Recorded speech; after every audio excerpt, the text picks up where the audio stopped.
Bom, muito obrigado, professor Emerson, pela apresentação, pelos trabalhos iniciais aí, né, para a gente desenvolver essa sessão, que é a conclusão de um ano de estudos. Eu brinco que eu estou no meu segundo ano de isolamento social, né, porque a gente teve o ano passado que eu estava fazendo esse pós-doc, e aí estava licenciado da universidade, aí eu fiz o isolamento, e a hora que eu fui sair do isolamento, veio o novo isolamento, infelizmente, né?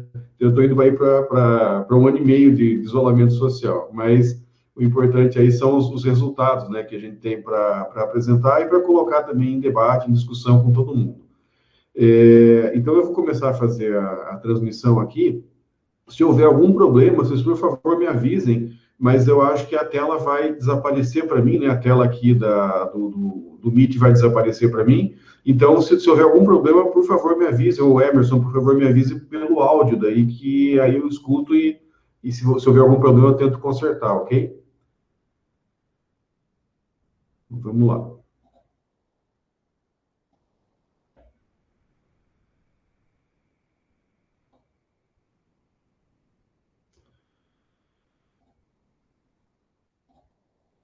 Joia, então deve estar aparecendo para vocês aí a minha tela inicial, né, que era a primeira que estava colocada.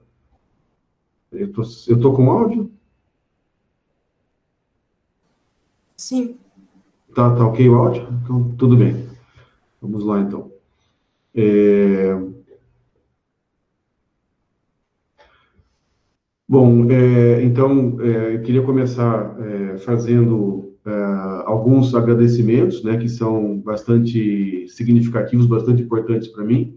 Inicialmente, a todas as pessoas que participaram do projeto Residente, ou que estão participando, na verdade, do projeto Residente, Observatório das Relações entre Jovens, História e Política na América Latina. Também um agradecimento ao CNPq, que financia esse projeto, né? Com todas as turbulências que a gente está tendo aí no campo da ciência e da tecnologia, do Ministério da Ciência e Tecnologia, ainda assim a gente conseguiu, né, obter integralmente os recursos e está tocando. Mas mais importante do que os recursos do CNPq são as pessoas que efetivamente estão participando desse projeto. A gente tem aí quase 100 pessoas em 7 países da América Latina que têm coletado dados, né? E eu já vou explicar um pouquinho depois, na sequência, como que esse processo funciona.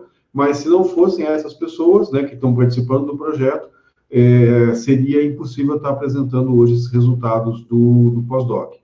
Quero agradecer também ao CEPOP, né, ao Grupo de Pesquisa Ciência Política e Opinião Pública, na pessoa do professor Emerson Seff, mas também a todos os integrantes do grupo, né. A gente teve uma reunião no começo do ano, a gente participou de um evento do CEPOP também, mas no segundo semestre de 2019, e a gente pôde conversar, expor, encontrar elementos de discussão, algumas dificuldades, né, e o pessoal contribuiu também para o desenvolvimento dessa pesquisa.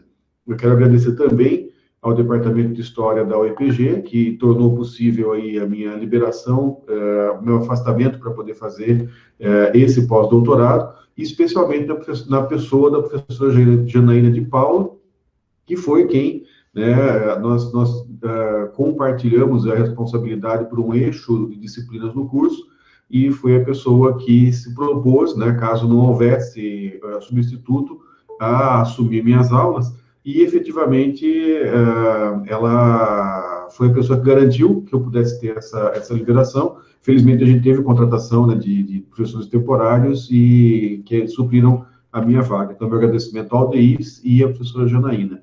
Eu quero agradecer também a todos os participantes do grupo que eu coordeno, que é o Grupo de Estudos em Didática da História, que a gente chama carinhosamente de JEDI, né? E esse grupo me escutou bastante, né, falar sobre esse projeto, sobre esse pós-doutorado, também está super envolvido e liderando o projeto Residente, discutiram comigo, apresentaram dúvidas, né, trouxeram os problemas que foram identificando nas apresentações que eu fui fazendo dessa discussão toda. Então, obrigado também aos integrantes do JEDI, e especialmente a minha família, né, mais próxima aqui, a Lu, a Malu, a Ceci, que são as pessoas que, com, vamos dizer assim, a colaboração, com a aceitação da minha ausência em várias atividades, em vários momentos familiares, elas também contribuíram de forma muito importante e com apoio também para que esse projeto pudesse ser levado adiante.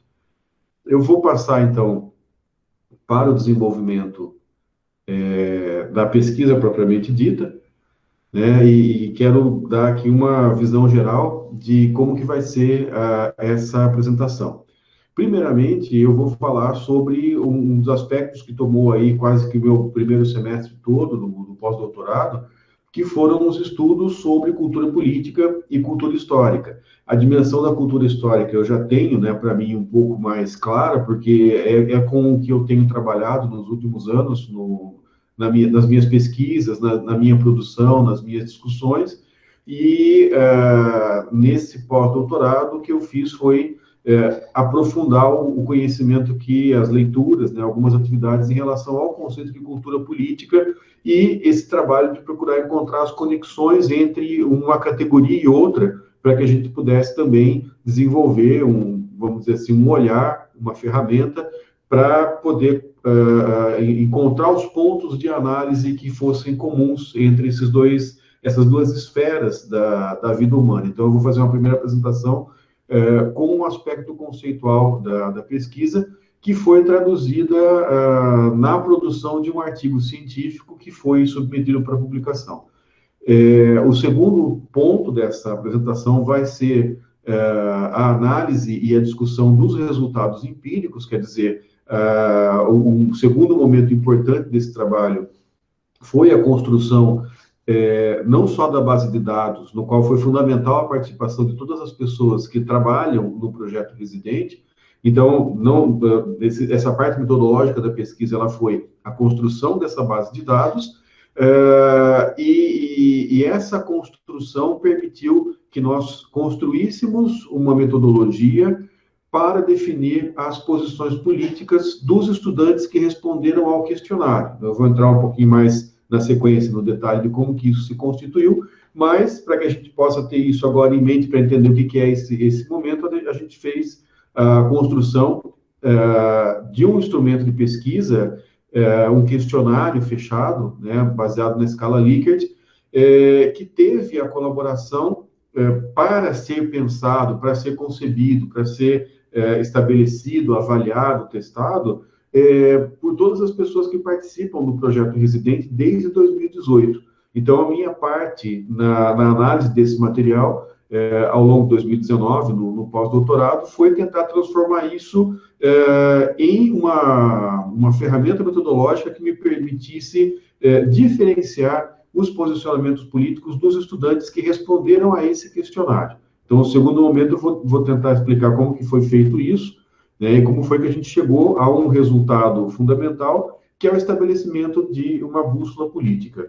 E, por fim, o terceiro momento dessa apresentação é utilizar os dados que nós produzimos dessa bússola política para fazer a correlação com qual é a importância que esses estudantes dão à história, como que se qualifica a importância que eles dão à história e se existe correlação entre posicionamento político, posicionamento social, posicionamento econômico, que são os fatores, né, que compõem, que estabelecem a bússola política, e a forma como eles valorizam ou deixam de valorizar o conhecimento histórico na escola. Então, são esses os 3 pontos da apresentação que nós vamos desenvolver a partir de agora. Deve estar aparecendo para vocês aí um mapa conceitual, né, entre cultura histórica e cultura política. Então, nós podemos perceber que o que foi tentado fazer aí um mapeamento, buscando as simetrias entre esses dois conceitos. Eu acho que um dos achados mais importantes que a gente tem na parte teórica, né, na revisão da bibliografia, é encontrar esses fatores que são, lógico que não idênticos, porque se trata de duas categorias que se referem a coisas diferentes, mas que tem uma série de pontos que são próximos, que são conversáveis e que são, até certo ponto, compatíveis. Então, para o conceito de cultura histórica, eu me sustentei principalmente no historiador e filósofo alemão Jörn Husen, que vai discutir principalmente o conceito de consciência histórica, né? E a cultura histórica vai aparecendo para ele como uma forma de expressão, como ele fala, né, como o suprassumo dos sentidos produzidos no processo da consciência histórica. E no que se refere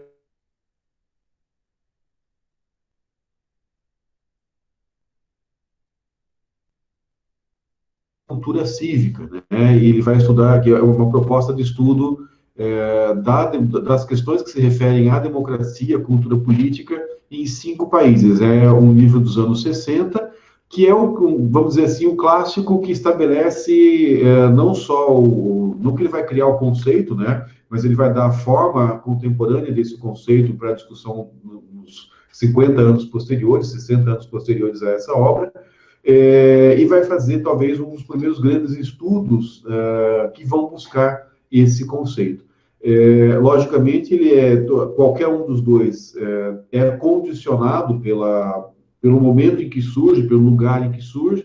Então, evidentemente, o conceito de cultura histórica do Husserl está marcado pelo fato de ele ser um alemão no centro da civilização europeia, e o que a gente está vivendo hoje, né, todas essas discussões antirracistas e anticoloniais expressam, de certa forma, as limitações desse pensamento, a dificuldade que esse contexto, quer dizer, quem produziu nesse contexto tem de dar conta dessas situações mais, vamos dizer assim, mais complexas, mais dilacerantes e que mostram que o esquema que está montado para explicar as coisas ali, ele acaba falhando para entender essa dimensão do conflito, da exploração e etc. E no caso da cultura política, a limitação que nós temos é o fato de que ele surge exatamente no âmago da Guerra Fria, dentro de um país que significava um dos polos, e ele acaba se apontando, né, apontando o próprio Estados Unidos e a Grã-Bretanha como modelos de democracia, como modelos únicos, válidos de democracia,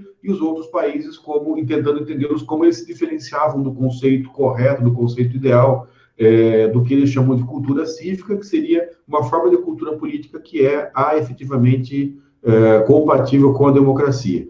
Então, aí vocês têm os processos de diferenciação, né, dos tipos de cultura política que estão estabelecidas pelo Almond e o Weber, de certa forma se aproximam um pouquinho ali da sociologia mais funcionalista, e eles acabam pensando assim, tipos ideais de cultura política. A primeira, a mais simples, né, e a mais tradicional, mais antiga, seria o tipo paroquial. Você tem pouca diferenciação de papéis políticos, e não existe a concepção do questionamento das hierarquias. O segundo tipo seria o tipo ideal de sujeição ou de submissão, que vai caracterizar sociedades em que o poder é concentrado, mas eu já tenho uma maior diferenciação dos papéis políticos e já tenho o início de processos de questionamento. E o tipo ideal, que seria o participativo, que para eles aponta para a dimensão de uma cultura política compatível com a construção e o exercício da democracia na sua lógica ocidental, liberal, burguesa, etc. No campo da cultura política, da cultura histórica, nós temos uma articulação com a consciência histórica que, para o Husserl e os outros autores que utilizam esse conceito, se refere àquele processo pelo qual nós damos conta do passado, nós nos damos conta do passado, e pelo qual nós tomamos atitudes no presente a partir da consideração, da avaliação desse passado e das nossas intencionalidades, da proteção, da nossa projeção para o futuro. Então, consciência histórica seria aquele fenômeno mental que articula passado, presente e futuro dentro da cabeça de cada pessoa. A expressão coletiva disso seria a própria cultura histórica. Né? A cultura histórica seria esse fenômeno que expressa essas várias consciências históricas individuais e, ao mesmo tempo, vai efetivamente condicionar. A cultura histórica, ela, pela consciência histórica, pode ser diferenciada no modo tradicional, pelo qual a orientação em relação ao tempo ela não é percebida, ou seja, existe um processo de orientação, mas ele é incorporado de forma absolutamente natural. Um outro modo um pouco mais complexo, que seria o exemplar, que é a história mestra da vida, né? Ou seja, a ideia de que abre-se a perspectiva de que o tempo pode ser interpretado, que não estava presente ali no modo tradicional, e que você pode desenvolver a história, você pode apoiar as coisas, você pode avaliar os acontecimentos a partir dos exemplos que o passado nos deixou. O modo crítico seria a forma de dar sentido ao tempo, pela qual eu nego um modelo dominante de explicação histórica, de explicação do tempo, como falso em favor de um outro discurso que ele sim teria a verdade. Então, um exemplo mais fácil para entender seria a leitura marxista sobre toda a explicação burguesa sobre a história. Então, seria um confronto com a lógica dominante, apresentando uma visão de mundo global completamente distinta, independente e que invalidaria esse modo dominante. Então, esse modo crítico seria esse processo. E o modo genético seria aquele pelo qual nós chegamos à conclusão que não existem verdades, né? Em todos os outros, você tem assim uma ideia de uma visão certa sobre a história e depois do modo crítico vai surgir uma visão contrária a essa visão dominante certa. No modo genético, isso cai por terra, porque se passa a entender que não existe certo ou errado, mas existe aquilo que tem a ver com o seu tempo e, portanto, a verdade na interpretação da história é a própria mudança. Essas duas esferas da realidade, elas vão produzir, né, a socialização, porque na construção das pessoas que vão fazer parte da próxima geração, elas se reproduzem nessas pessoas.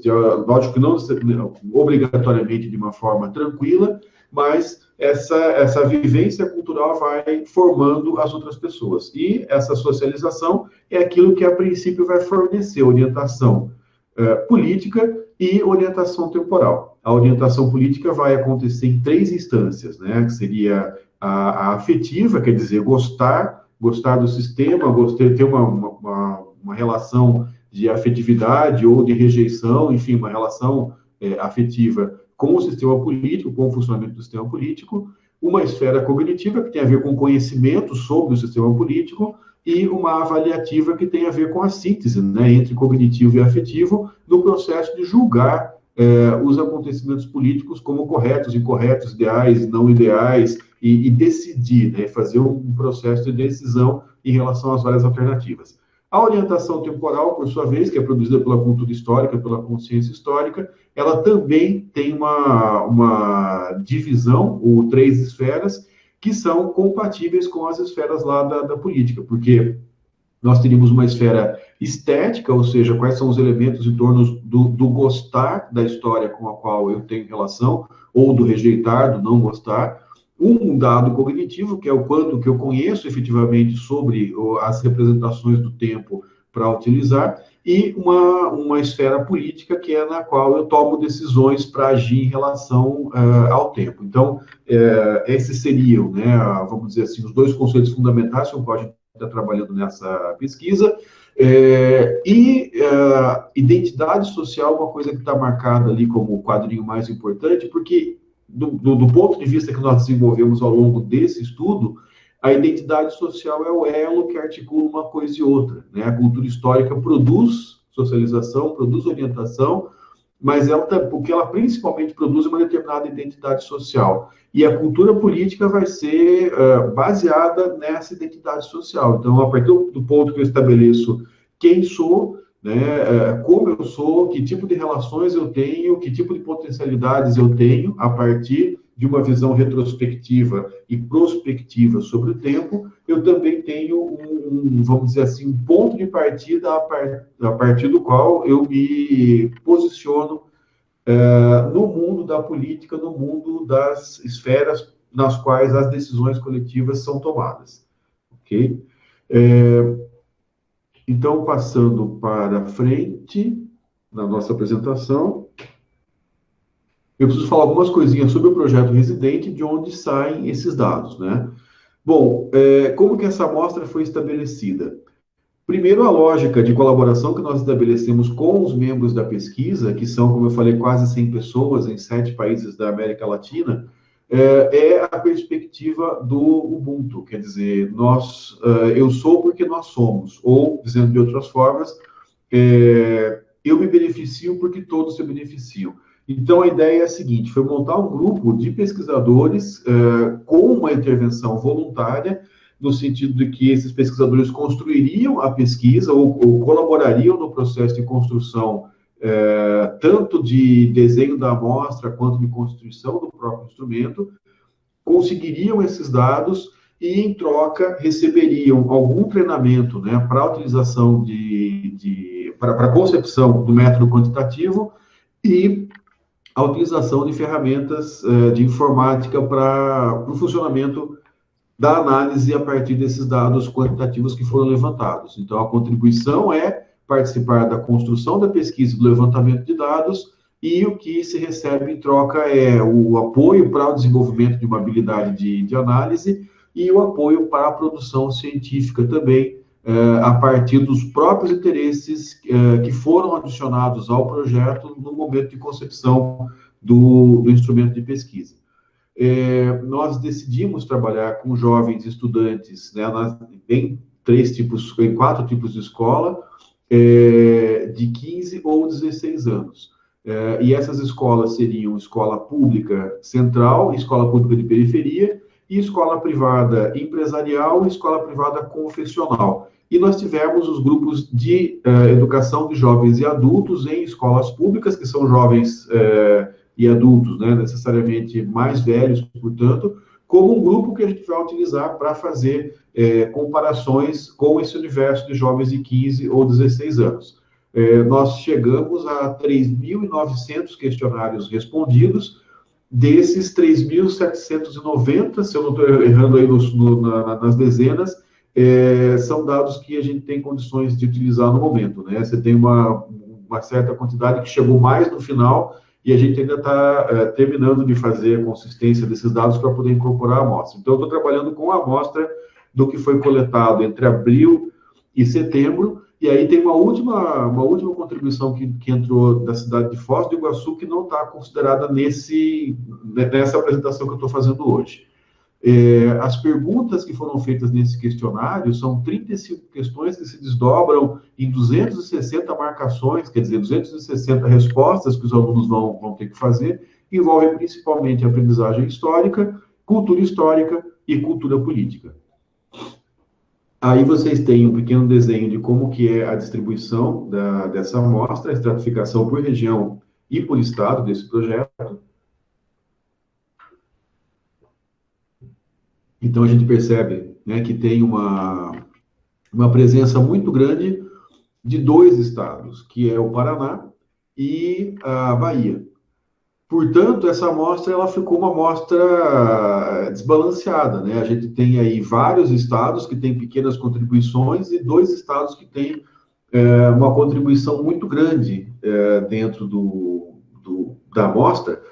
E isso se deve ao tipo de levantamento que nós estamos fazendo. Nós não estamos fazendo uma pesquisa, um levantamento que tem representatividade estatística.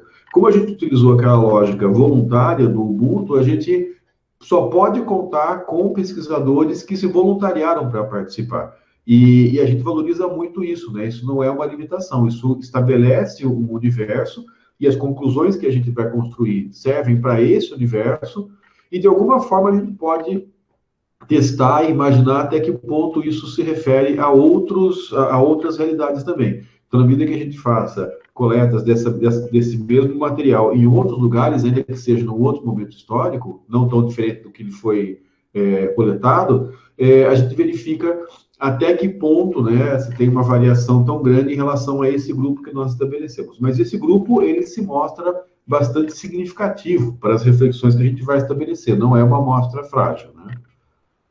Bom, como foi que nós montamos a dimensão da bússola política? Em primeiro lugar, nós acompanhamos a discussão sobre as limitações da classificação das pessoas, da posição política das pessoas entre esquerda e direita. E aí a gente vai acompanhar dois autores, né, que são o Eisen, que é um psicólogo, e o Adorno, que é um filósofo vinculado à Escola de Frankfurt, discutindo alguns aspectos importantes logo após a Segunda Guerra Mundial sobre como que a posição política se articula com cultura e com psicologia. Então, Adorno é uma das pessoas que está refletindo junto à Escola de Frankfurt sobre a personalidade autoritária, e o Isaac é o psicólogo que está apontando também os aspectos autoritários da própria esquerda.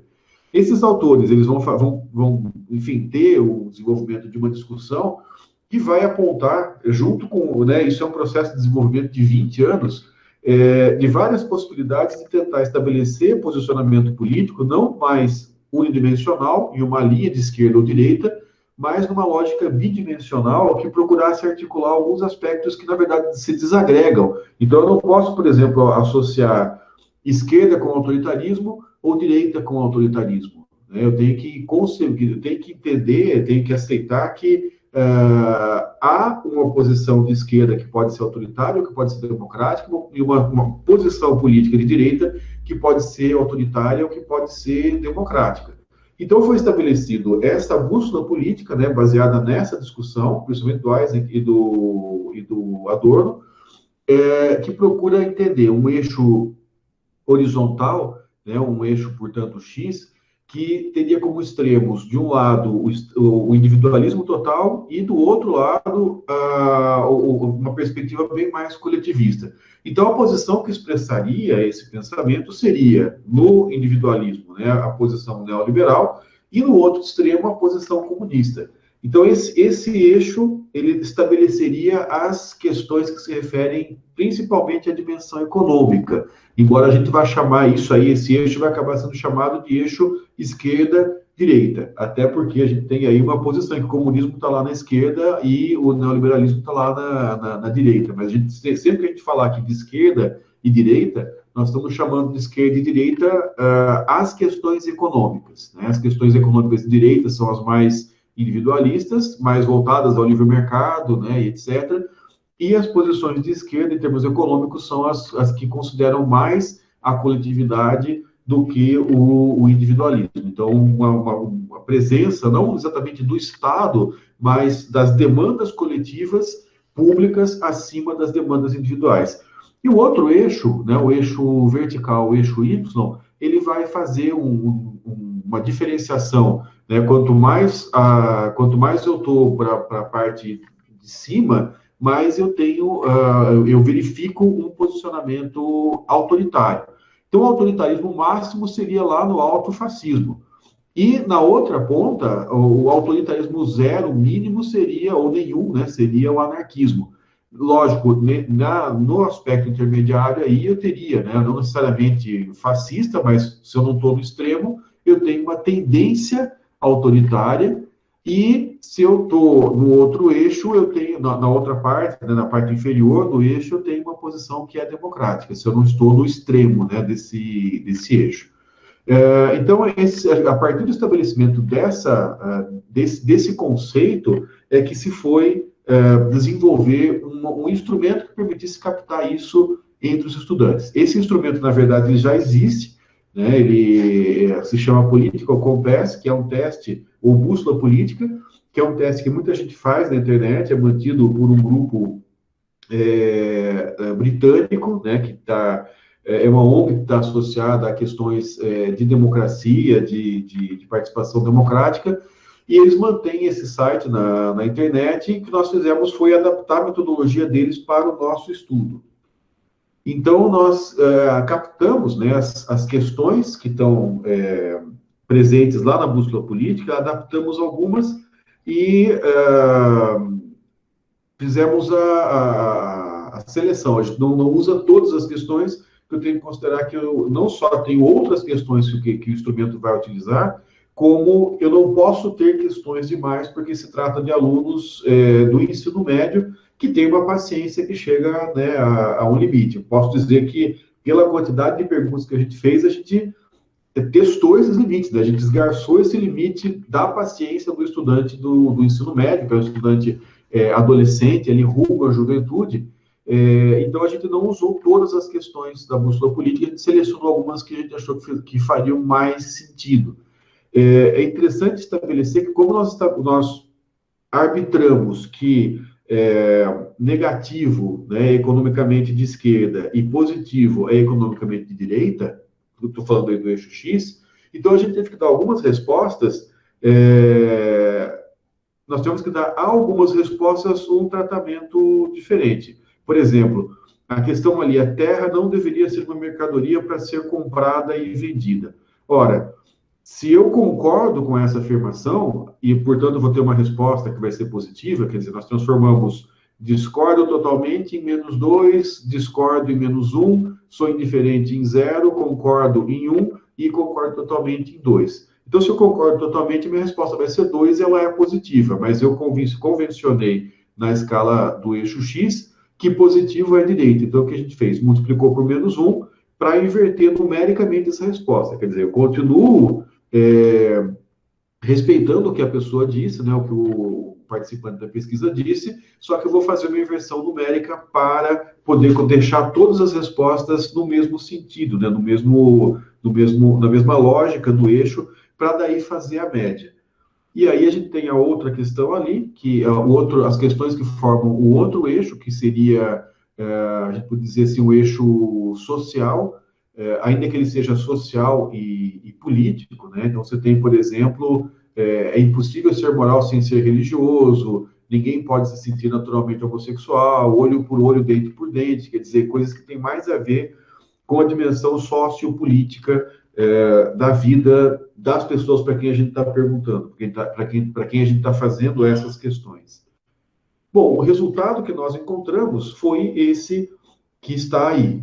Não sei até que ponto se tá bem visível ou não, mas nós estabelecemos, portanto, a gente somou todas essas respostas de eixo X de cada indivíduo e fez uma média. E depois somamos todas as respostas de eixo Y desse mesmo indivíduo, chegamos a uma média, e aí fizemos um gráfico de dispersão em que cada ponto é um resultado XY, né? E esse gráfico, cada ponto não expressa uma pessoa, cada ponto expressa um determinado conjunto de pessoas que tem uma escala aqui no alto, no canto superior direito, mas infelizmente ela não aparece muito bem aqui no gráfico. Então, mas a ideia em geral ela vai acabar aparecendo aí, né? O que nós temos na interpretação desse gráfico? Primeiro, uma predominância de posições aqui na esquerda, que a gente chamaria de esquerda democrática. A gente só tem que tomar um pouco de cuidado, porque o que nós estamos chamando de quadrante de esquerda democrática não necessariamente quer dizer que todas as pessoas são democráticas. Se for pensar as pessoas que estão mais próximas do eixo, elas têm uma intensidade democrática mais baixa. Da mesma forma, a gente vai falar em esquerda autoritária. Você pode perceber, por exemplo, que a esquerda, o autoritarismo desse grupo que foi colocado nesse quadrante, ele não chega tão longe, né? Ele não vai chegar nos extremos lá da resposta concordo totalmente com as questões, na média. Ele vai ficar mais baixo ali, em torno do 1. Já a posição democrática vai ter pontos que são mais próximos da radicalidade democrática, né? O que é um fator para a gente considerar. Então, o que nós percebemos é que, ao fazer essas perguntas e colocar num eixo, a gente tem uma predominância da posição de esquerda, que nós podíamos pensar, portanto, como uma posição que é mais coletivista, mais pública, mais altruísta, mais voltada à predominância do social em vez do individual. E uma quantidade menor de pessoas que acabam sendo colocadas no eixo ali da direita, tanto autoritária quanto a democrática. Outra leitura que a gente pode fazer, se a gente for pegar os quadrantes, né, a partir do eixo X, é que nós temos muito mais estudantes que acabam sendo classificados no campo democrático para uma quantidade menor de estudantes que acabam ficando no campo autoritário.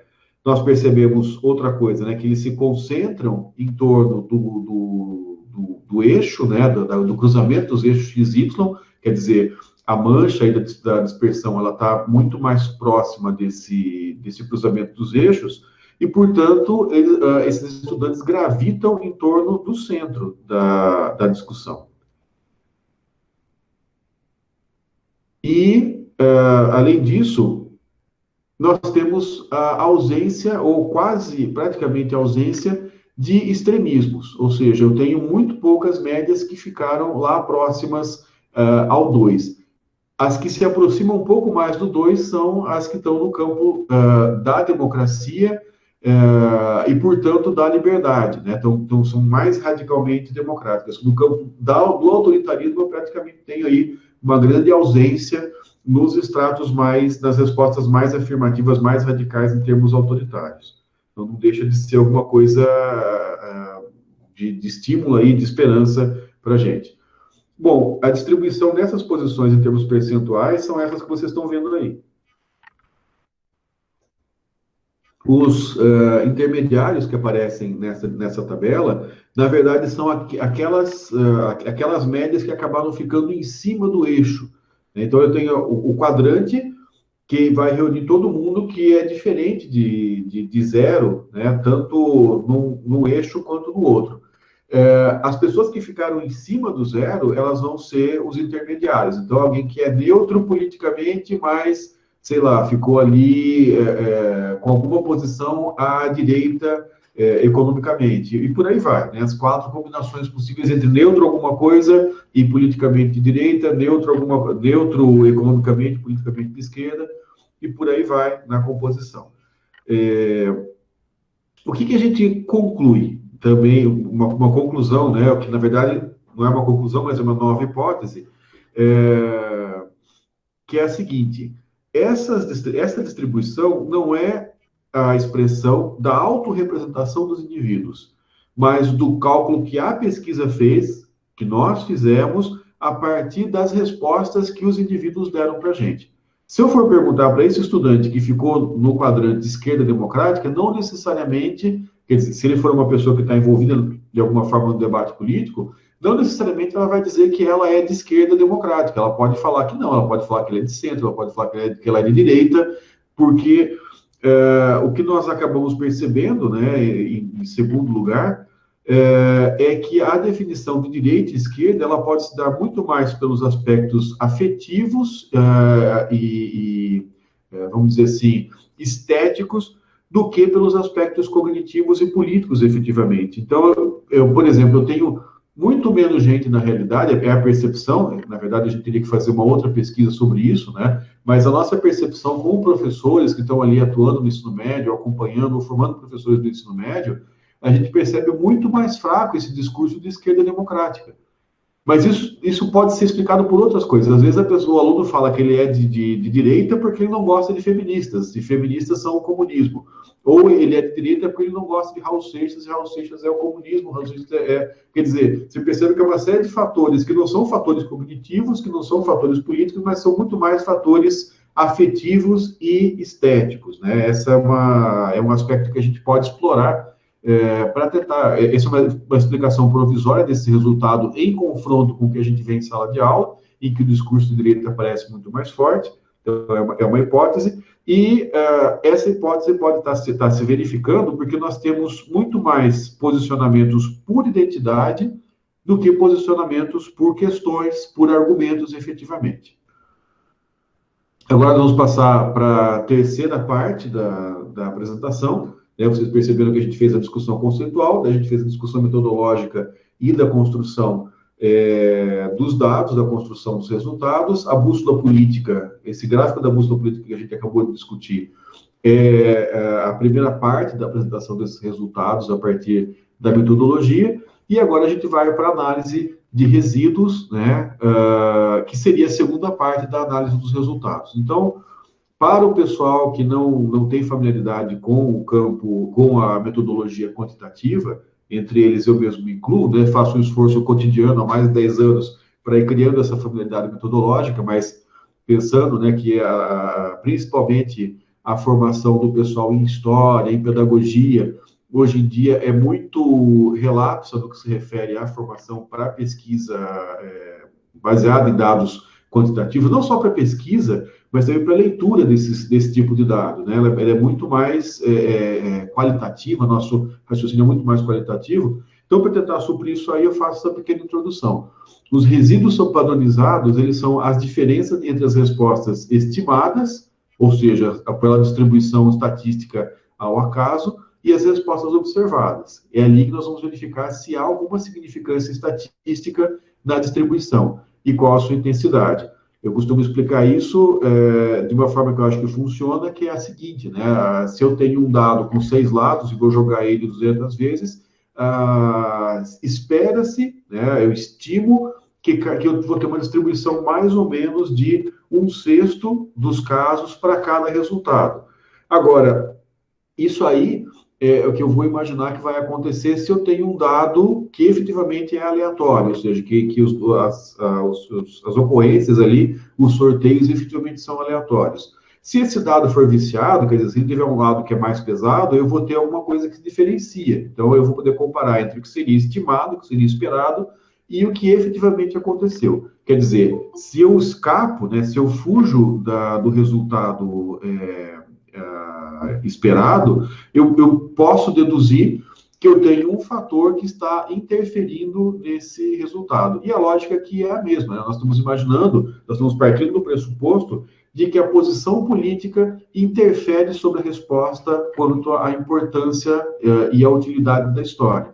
É esse o raciocínio que nós estamos desenvolvendo, e o que a gente vai fazer é testar estatisticamente se nós vamos encontrar esse fator que faz com que as respostas não sejam as respostas aleatórias. Então, o que nós buscamos é conhecer a variação da intensidade desta valorização da história de acordo, né, com o posicionamento político que nós estabelecemos ali, agora há pouco, na bússola política. E nós vamos utilizar o gráfico de mosaico. O gráfico de mosaico tem duas informações centrais que tem a ver com colunas e com as cores, né? Quanto mais larga é a coluna, maior o número de casos naquele par de categorias. Então, por exemplo, posição política, posição econômica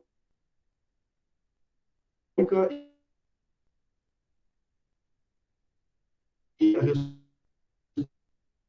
cores representam intervalos em que nós pudemos chegar à conclusão de que é improvável que os resultados obtidos decorram do acaso, quer dizer, de uma distribuição estatística aleatória. Ou seja, nas cores é que a gente vai verificar se efetivamente podemos notar a significância estatística daquele fator que está sendo analisado na distribuição das respostas. Então, as casas em branco vão ser aquelas que demonstram que não há diferença, né? Não há resíduo estatisticamente significativo. Ou seja, a distribuição que nós verificamos é a distribuição normal daquela resposta, e não há indicação de que o fator que nós estamos cruzando acabe fazendo alguma diferença. Agora, quando naquele quadrado, né, naquela parte do mosaico, eu tenho uma concentração de casos, ou seja, eu tenho mais casos ali do que o esperado, eu tenho a cor azul clara. Agora, se essa concentração for ainda maior do que o esperado, quer dizer, se ela for intensamente maior que o esperado, então essas casas vão aparecer em azul escuro. A mesma coisa vale para o vermelho, né? No vermelho claro, eu vou ter menos casos do que seria o esperado. Eu vou ter ausência de casos maior do que o esperado. E se isso for vermelho escuro, essa ausência vai ter uma significância ainda maior. Então, aí a gente vai para os gráficos, e o primeiro cruzamento foi entre os dois grupos que nós dividimos. O que nós fizemos foi dividir o gráfico da bússola política por dois tipos de posicionamento, né? Dividir pelo eixo X, portanto, eu teria uma posição que tende ao autoritarismo, quer dizer, não é necessariamente autoritária, mas uma tendência autoritária, e a parte inferior, abaixo do eixo X, seria uma tendência democrática. E, a partir do eixo Y, a gente também forma duas posições, quer dizer, a tendência liberal, ali na parte direita do eixo Y, e a tendência socialista à esquerda do eixo Y. E ali a gente percebe como que está, né, a distribuição. A gente percebe ali que eu tenho a grande concentração que eu vou encontrar, ou seja, a maior parte dos casos se concentram na confluência entre a tendência democrática e a tendência socialista. A gente está falando socialista no sentido de contrário a individualista, né? Então, a grande concentração vai ser verificada ali, ou seja, a democracia ela se associa com a tendência socialista, e a gente tem também uma associação muito mais clara também entre a tendência autoritária e a perspectiva liberal. Então, isso seria, de certa forma, uma característica da cultura política brasileira, não é uma característica dos conceitos em si, mas na cultura política brasileira, a tendência liberal ela se aproxima do autoritarismo. Isso, de certa forma, explicaria boa parte da ditadura militar, principalmente se a gente pensa nas perspectivas da linha dura, quer dizer, a linha dura durante a ditadura militar, ela era fortemente autoritária, mas a tendência era muito mais uma dimensão de construir, né, a perspectiva liberal, e o próprio governo Bolsonaro, né, como o governo Pinochet vai nessa mesma direção, tende ao autoritarismo e tende economicamente ao liberalismo. Então, essas são as dimensões que nós encontramos. Quando a gente olha a tendência autoritária, a gente vai verificar a ausência de casos, né, no cruzamento com a tendência socialista, e quando a gente pensa a tendência democrática, a gente vai encontrar menos casos do que o esperado que se cruzam com a tendência liberal. Isso não quer dizer que não existam pessoas com tendência liberal que tenham também tendência democrática. Isso quer dizer que é menos frequente, que é mais raro encontrar esse cruzamento. A mesma coisa entre socialistas e tendência socialista e tendência democrática. Bom, a nossa hipótese, como já falei anteriormente, é que as posições econômicas, ou a parte econômica do posicionamento político, interfere na avaliação da história. O Q quadrado mais alto vai mostrar o nosso grau de confiança ao rejeitar a hipótese nula, ou seja, de que não há interferência entre esses dois fatores. Então, a gente vai pegar só as 3 questões com maior Q quadrado, quer dizer, com maior significância estatística do cruzamento dessas 2 posições, para poder fazer essa discussão, porque são, na verdade, a pergunta, deixa eu já passar para lá, né? A pergunta que nós fizemos é: o que significa a história para você? E essa pergunta tinha 8 ou 9 alternativas possíveis, e nós selecionamos apenas as 3 com maior significância estatística aqui no cruzamento com a tendência no campo econômico. Então, uma das alternativas à pergunta o que significa a história para você era essa 3.6, ou seja, a história mostra o que está por trás da maneira de viver no presente. Bom, essa maior significância estatística, no caso, ela é o valor mais forte na identificação de que existe influência da variável na distribuição do resultado. Quer dizer, é provável que a distribuição encontrada não é aleatória, mas devido à influência da variável. Então, o que nós encontramos aí, nesse gráfico que está projetado, são respostas a uma pergunta que avalia a utilidade da história, na concepção de quem respondeu, para entender o presente. Nós notamos, né, que a tendência liberal revela uma concentração menor que o esperado em concordo totalmente, e maior concentração do que o esperado em discordo totalmente e nem concordo nem discordo. Ou seja, a gente percebe aí que nessa alternativa a tendência liberal ela vai no sentido de desvalorizar ou de... é mais comum desvalorizar essa utilidade da história para entender o presente. E quando a gente olha ali a tendência socialista,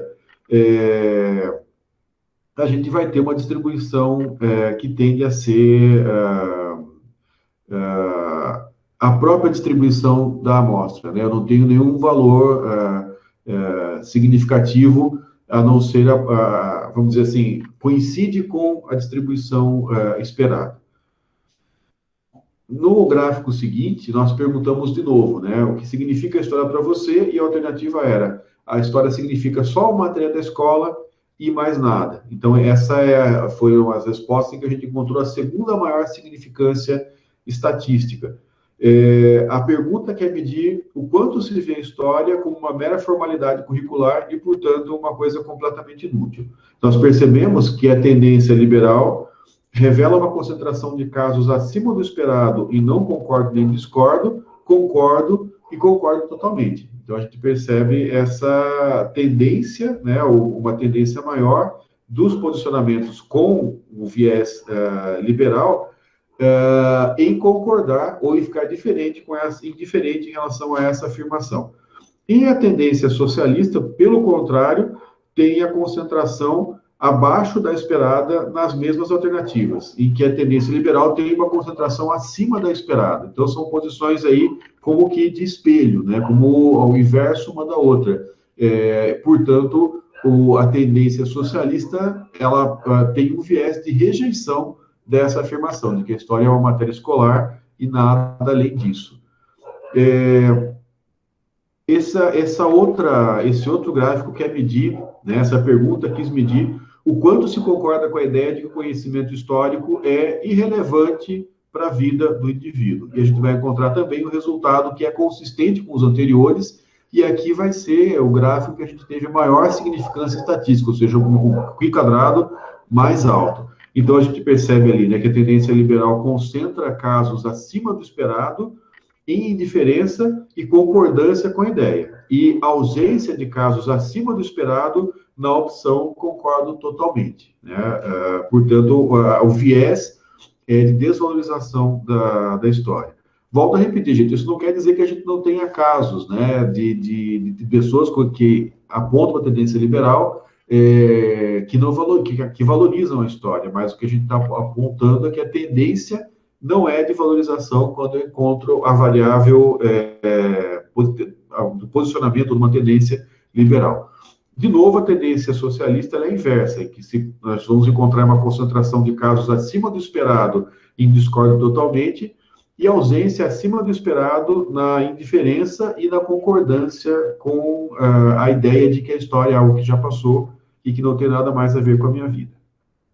Bom, agora a gente vai para outra parte, os últimos 3 gráficos dessa apresentação, e a gente vai trabalhar o posicionamento contra as questões políticas contra a avaliação da história novamente. Agora a gente vai trabalhar principalmente a posição em torno do eixo Y, né, divididas a partir do eixo Y. Bom, o gráfico que nós encontramos a terceira maior significância estatística a resposta ao que significa a história para você. A história significa um conjunto de exemplos que ensinam o que é certo e o que é errado. A ideia aqui foi avaliar a exemplaridade do conhecimento histórico para o julgamento moral dos acontecimentos. Então, principalmente, a gente vai ver aqui a história como mestre da vida, né? Se a gente for voltar lá atrás no conceito de cultura histórica, um dos modos de geração de sentido histórico é o exemplar, e é o que se expressa nessa ideia aqui. O que nós encontramos como resultado? Essa ideia de que a história é a meta da vida, quer dizer que me produz julgamentos morais para entender a história, para entender o tempo, o presente, essa ideia tende a ser menos aceita por aqueles de tendência democrática e mais aceita pelos de tendência autoritária. Como que a gente pode estabelecer uma hipótese de interpretação disso?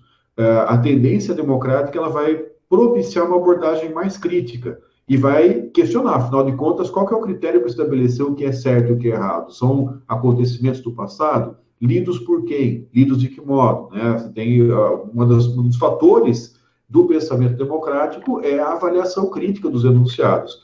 Já os estudantes de tendência autoritária, de certa forma, eles pensam que valores morais são absolutos, né? Essa é a hipótese, que a tendência é que eles pensem nos valores morais como uma coisa que é absoluta, uma coisa que não é discutível, e, portanto, seria possível identificar na história situações que nos ensinam o que é certo e o que é errado. Por fim, a matéria, o que significa a história para você é uma matéria escolar e mais nada, ela vai ter um comportamento que é muito parecido com o gráfico para essa mesma questão que nós dividimos pela perspectiva econômica, né? A gente vai perceber que, na perspectiva econômica, a tendência socialista se comporta aqui mais ou menos da mesma forma que a tendência democrática, e vice-versa. E, por fim, agora sim, para a gente poder ter tempo para fazer alguma discussão, responder perguntas, etc., a gente vai para a questão de maior significância estatística na análise a partir do posicionamento político-social, do posicionamento social, sociopolítico, E a gente pergunta novamente o que significa a história para você, e a história seria algo que já passou e não tem a ver com a minha vida.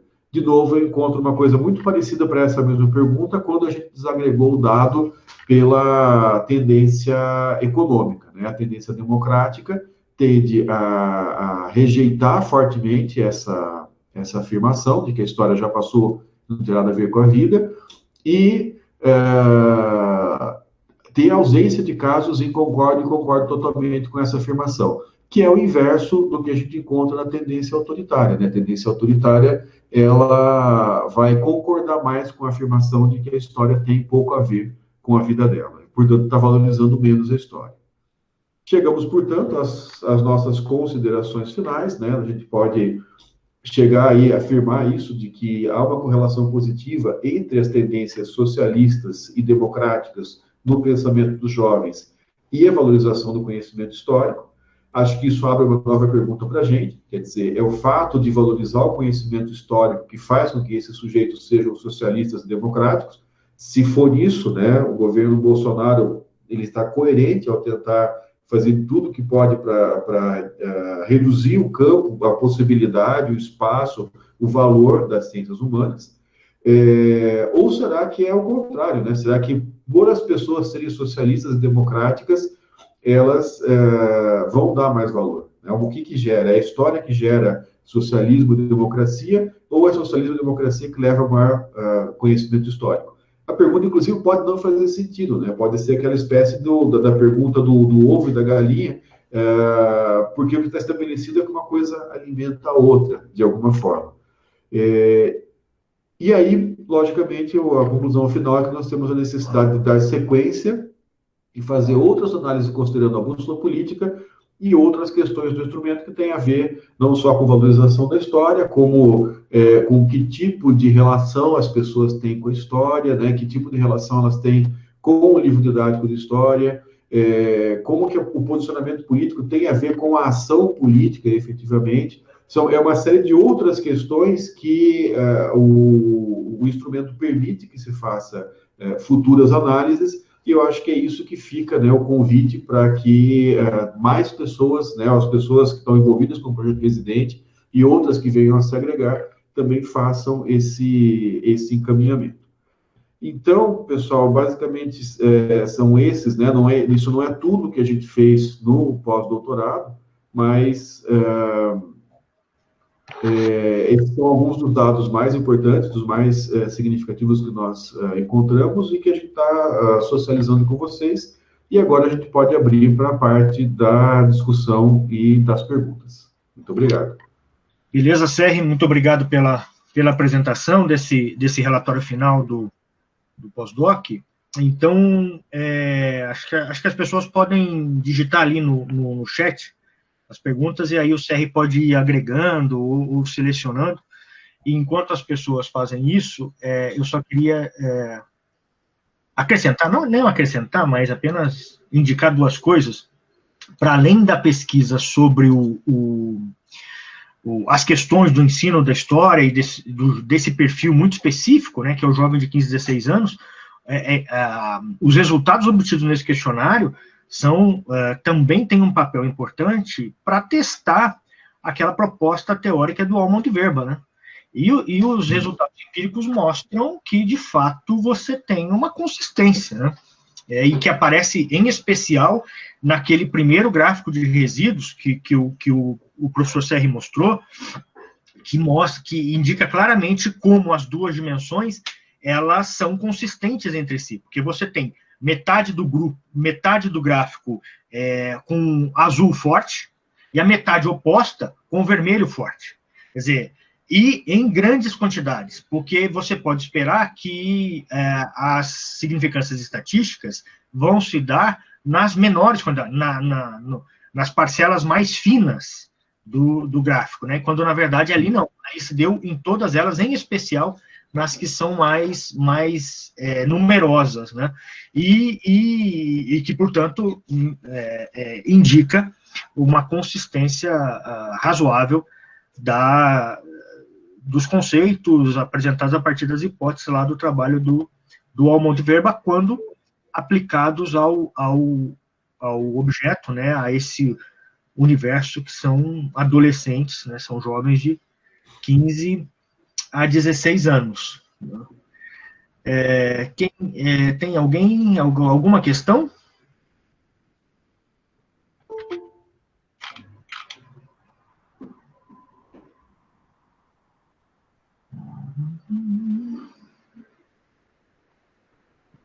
Opa, silêncio absoluto. Eu não estou sabendo. Apareceu aqui, ó. A Yasmin gostaria de fazer uma pergunta. Fazemos por escrito, Emerson? Será que o pessoal ativa o microfone? Eu acho que dá para ativar o microfone se um não falar sobre o outro. Então, a Yasmin pode fazer a pergunta aí. Acho que fica mais fácil, né, pelo microfone do que digitando. Diga lá, Yasmin.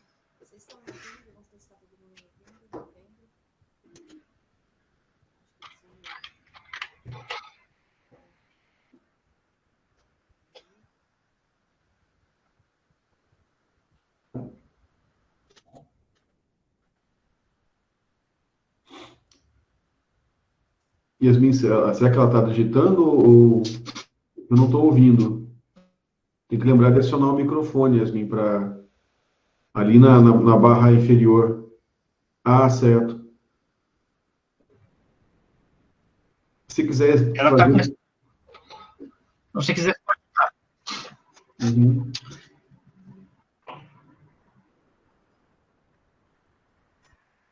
A Daniela tem uma pergunta ali, Sérgio. Uhum.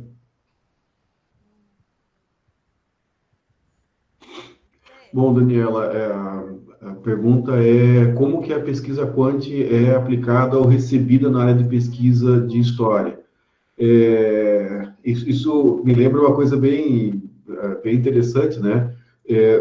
A gente tem feito já, como esse é um projeto que começou em 2007, e a gente vem se esforçando de dar continuidade, ampliar e ir avançando, a gente já tem várias experiências, né, de publicação desse material, de apresentação desse material, e a gente encontra, assim, não é expressivo em termos de quantidade, mas várias vezes a gente tem rejeição a esse tipo de pesquisa, e a gente percebe que, na verdade, está concentrado principalmente em torno de preconceitos em relação à pesquisa quantitativa. Então, é todo um processo de ir fazendo vamos dizer assim, o convencimento, né, de que é possível que os historiadores, né, que os professores que lidam com a didática da história, com a aprendizagem histórica, utilizem esse referencial. A gente tem que fazer um processo de defesa. Então, é muito comum que você tenha ali rejeições que se devem à falta de conhecimento de como que o processo funciona. Então, por exemplo, em algumas palestras, tanto no Brasil quanto no exterior, ou em apresentações, mesas redondas, o pessoal pergunta, mas tem milhões de jovens no ensino médio, você fez uma pesquisa com 1.000, para mim isso não serve. Né? Para mim não tem significado nenhum, você teria que fazer pesquisa com os milhões. Quer dizer, a perspectiva da lógica da pesquisa qualitativa aplicada à quantitativa, né? Como se fossem a mesma coisa. E então, assim, essa questão de amostra aparece muito, inclusive, até assim, tem revista A1 que a gente já publicou, que o parecerista falava esse tipo de coisa. E aí a única resposta que você pode falar é, olha, isso aí é o conceito de amostra, né? Você tem que saber o que significa amostra e está dentro, né? Nós estamos fazendo o negócio a partir de uma amostra e destacando suas limitações, etc. Então, tem bastante isso, tem bastante desconhecimento e um montante de preconceito no campo específico da história sobre o método quantitativo. Agora, o que a gente vem encontrando mais do que isso é aceitação e curiosidade, porque principalmente quando a gente está discutindo o aspecto teórico do método quantitativo, você tem muita desconfiança. Quando você começa a apresentar os resultados, né, e demonstrar que esses resultados são resultados que podem contribuir, e principalmente que resultados que começam a explicar algumas coisas que a gente não consegue entender a partir de uma abordagem só qualitativa ou só impressionista, né, daquilo que a gente está vivenciando na sociedade, na sala de aula, então a gente começa a encontrar uma recepção com muito mais entusiasmo. Eu acho que um exemplo disso é o fato de que esse grupo conseguiu convencer 100 pessoas, né, de vários lugares a participar de uma pesquisa como essa, a se interessar por esse tipo de abordagem. Então, eu acho que, assim, a gente sempre vai acabar encontrando alguma resistência, porque não é típico, né, não é mais típico, é interessante isso. Nos anos 70 e 80, até na própria Federal do Paraná mesmo, né, o curso de História trabalhava muito pesadamente com história demográfica e com história quantitativa. E depois isso saiu, né, acabou sendo rejeitado, acabou ficando para trás. Então, hoje em dia, o campo da história é altamente qualitativo, né, em termos de metodologia. Mas eu acho que está se abrindo aí um espaço, mesmo uma necessidade para lidar com essa discussão. Não vejo mais no campo da produção de história, né, na própria historiografia, mas no campo do ensino da história, da divulgação científica, isso vem, de certa forma, se impondo para entender esses fenômenos que são fenômenos coletivos, né, de amplo espectro, e que precisam necessariamente de uma abordagem que seja quantitativa. A Nayara tem uma pergunta, quer digitar, Nayara, ou você quer fazer? Ficamos ainda na... Eu posso fazer, mas eu acho que a Yasmin conseguiu consertar o microfone, se ela quiser perguntar primeiro. Yasmin, por favor.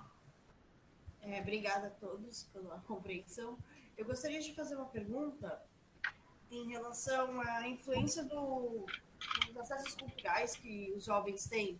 Por exemplo, teatro, espetáculos musicais, cinemas, e o nível socioeconômico. Se o senhor acha que isso influencia diretamente e qual nível de influência se tem em diferentes locais que o senhor pesquisou? E parabéns pela pesquisa. Muito obrigada. Obrigado. Se eu entendi bem a pergunta, Yasmin, como que me corrija se estiver correto. Se eu estiver correto. Qual que é o peso do acesso que os estudantes têm em termos de bens culturais para o posicionamento deles, é isso? Isso, exatamente. Ficou baixinho o teu áudio. Isso, exatamente. Então, essa vamos dizer assim, um aspecto da questão que nós ainda vamos avançar para isso, né? Nós temos uma pergunta no questionário que aponta, assim, das formas em que a história aparece, quais são as suas formas prediletas, mas não é exatamente ainda em termos vamos dizer assim, do acesso a bens culturais, mas do uso desses bens culturais. A gente acaba não entrando em algumas coisas que seriam mais, vamos dizer assim, menos frequentes na vida desses estudantes, como acesso ao teatro, acesso ao museu, esse tipo de coisa. O que a gente percebe, e eu estou orientando, né, um mestrado que utiliza esses dados e trabalha com os dados de uma cidade do interior do Paraná, que não tem museu. E aí diz assim, como você acha que você aprende história melhor? E o que os alunos apontam como o jeito mais interessante e o jeito mais produtivo, né, mais, vamos dizer assim, efetivo de aprender história é ir para o museu. E é exatamente o museu que eles não têm na cidade. E a gente está trabalhando com escola pública em que o acesso a museus de outras cidades é uma coisa muito, muito restrita. Então, esse é o tipo de contradição aparente contradição, que a gente tem que aprofundar e tem que descobrir como é que isso funciona, né? Mas eu acho que, assim, esse dado existe, mas nós temos que fazer essa análise ainda para poder ter mais clareza disso. Alguns estudos anteriores, não exatamente no Residente, mas em coletas que a gente fez anteriormente, mostravam que o acesso a bens culturais, quer dizer, o que a gente pressupõe que acontece muito mais na classe média, ele acaba levando a uma frequência mais forte do posicionamento democrático.